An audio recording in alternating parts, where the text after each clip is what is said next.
laisse le Saint-Esprit t'emmener dans son mouvement.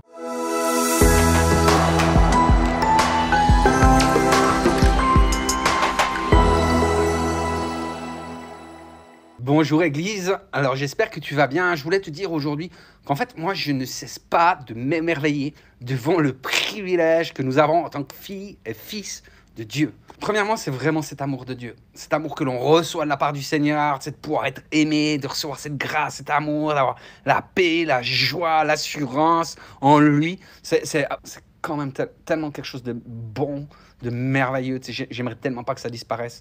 C'est tellement puissant et tellement fort.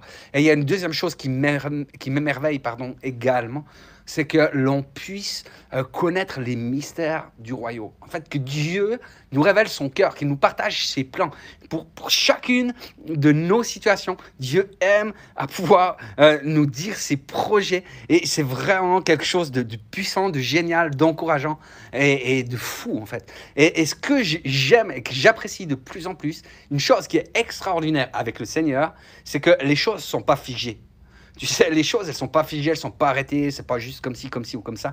Bien au contraire, c'est le Saint-Esprit est sans cesse en mouvement. Il fait des œuvres, il agit, il nous émerveille, il nous étonne et c'est juste extraordinaire. Jésus compare d'ailleurs le Saint-Esprit avec le vent. C'est dans Jean 3, verset 8 où il dit « Mais le vent souffle où il veut, comme il veut. » Et cette personne ne sait d'où il vient ni où il va. Et souvent, on connaît ce verset et on s'arrête là. Et à quelque part, je veux dire, on a l'info, okay, le Saint-Esprit, c'est comme le vent, c'est une image du Saint-Esprit, etc. C'est un bon début, mais ça ne change pas nos vies, les amis.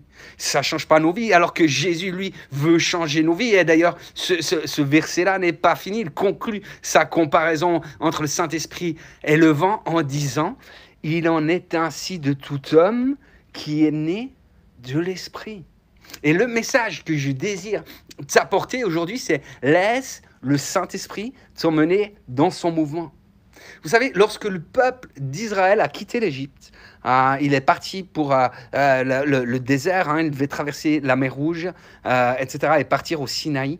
En fait, Dieu leur a fait cadeau de sa présence visible. Et celle-ci, elle se manifestait par une colonne de nuée pendant le jour. C'était le mot hébreu pour cette nuée, c'est le mot Shekinah. C'est ce même mot qu'on va retrouver, en fait, de la nuée qui va envelopper Jésus quand celui-ci va monter au ciel. Vous savez, tout d'un coup, il y a cette nuée, il y a cette Shekinah qui vient et qui le dérobe aux yeux des disciples qui ne le voient plus. Et la nuit, en fait, il y a un feu, une colonne de feu qui éclairait le peuple d'Israël. La Bible nous dit que la colonne de nuée ne se retirait pas de devant le peuple pendant le jour, ni la colonne de feu pendant la nuit.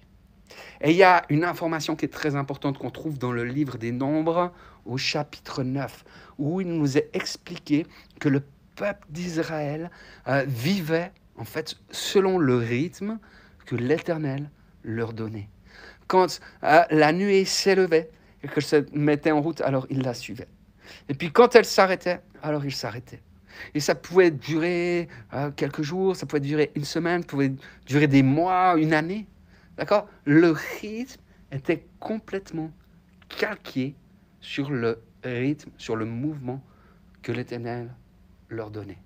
D'accord ? Et je crois que c'est important qu'on puisse imprégner cela pour nos vies aussi, de laisser le Saint-Esprit donner le mouvement, donner le tempo, le rythme de ce qu'il veut faire, de comment il veut qu'on le fasse. Alors je suis conscient que notre contexte est très éloigné de celui d'Israël. Je suis conscient qu'on est des sédentaires. Je suis conscient qu'on a plein de choses qui sont bien différentes de leur réalité à eux. Cependant, franchement, dans nos sociétés occidentales, qu'est-ce qu'on dit ? On dit, mais on n'en peut plus, on se plaint. On a des rythmes de fou et il y a de quoi se plaindre. Mais à quelque part, on devrait se poser des vraies questions, on devrait se poser des bonnes questions. Qu'est-ce qui dirige nos vies ? Qu'est-ce qui va diriger nos agendas ? Est-ce que c'est mon patron ? Est-ce que c'est mon travail ? Est-ce que ce sont mes loisirs ? Est-ce que c'est l'équitation pour la gamine, le football du garçon ? Est-ce que c'est la gym, les sociétés ? Est-ce que c'est les soirées avec des amis ? Est-ce que c'est mes études ? Est-ce que c'est... Qu'est-ce qui va diriger ma vie ? Parce que si vous ajoutez à cela tous les imprévus, les embouteillages, etc., moi, je ne suis pas étonné que les gens le dimanche disent « Ah, je suis crevé, j'ai besoin de me reposer. » Église, laisse le Saint-Esprit t'emmener dans son mouvement. Laisse le Saint-Esprit t'emmener dans son mouvement. J'ai envie de dire un truc, je ne sais pas si c'est peut-être un petit peu maladroit, excusez-moi d'avance, mais et si on invitait le Saint-Esprit dans nos vies? Et si on l'invitait à pouvoir inscrire des rendez-vous dans son agenda? Vous savez, spirituellement, on est dans une saison où les choses bougent très, très vite. En fait, ce sont les douleurs de l'enfantement, vous savez. Et en fait, plus l'heureux événement arrive, tu sais, plus les contractions deviennent soutenues, plus elles sont fréquentes. Et en fait, c'est bon signe. En même temps, en parallèle, l'ennemi, le diable, en fait, lui, il va créer du bruit, il va créer de l'agitation afin qu'on soit pris dans d'autres courants, qu'on soit emporté dans d'autres courants et qu'on soit plus dans ce mouvement de l'Esprit Saint. C'est pourquoi, plus que jamais, les amis, nous devons nous aligner au Saint-Esprit. Plus que jamais, nous devons lui faire de la place, de la vie, dans nos vies, pardon, on doit lui laisser toute la place parce que la Bible nous dit que si nous marchons par l'Esprit, nous n'accomplirons pas les désirs de la chair. D'accord? Et le Saint-Esprit, son désir, son seul but, c'est de saturer ta vie de sa présence. Il veut t'emmener dans son mouvement, et lui a la capacité, c'est de transformer ta vie, de transformer ton cœur et de faire une œuvre en toi, de gloire en gloire, à l'image de Jésus-Christ. Et c'est vraiment une chose qui arrive quand on lui donne toute la place dans nos vies. Parce qu'à ce moment-là, il va pouvoir changer notre caractère.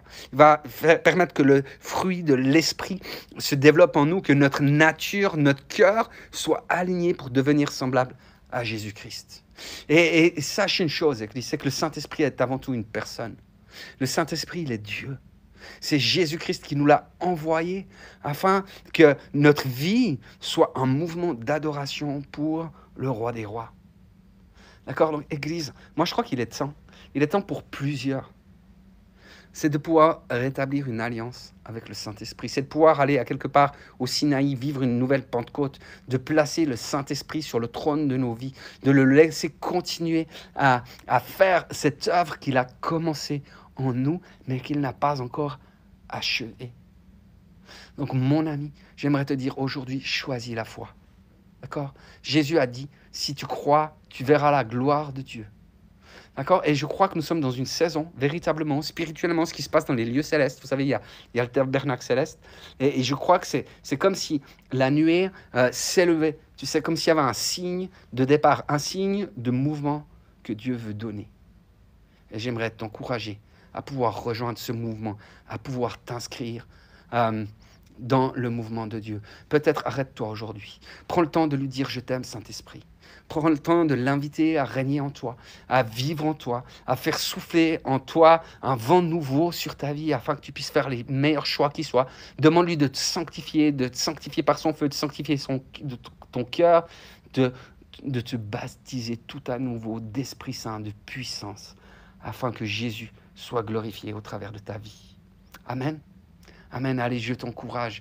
Et si tu as aimé, n'hésite pas à liker cette vidéo, à la partager avec ton entourage. Merci aussi de t'abonner à notre chaîne et tu vas pouvoir recevoir les nouveautés ainsi. Allez, demeure béni, à bientôt.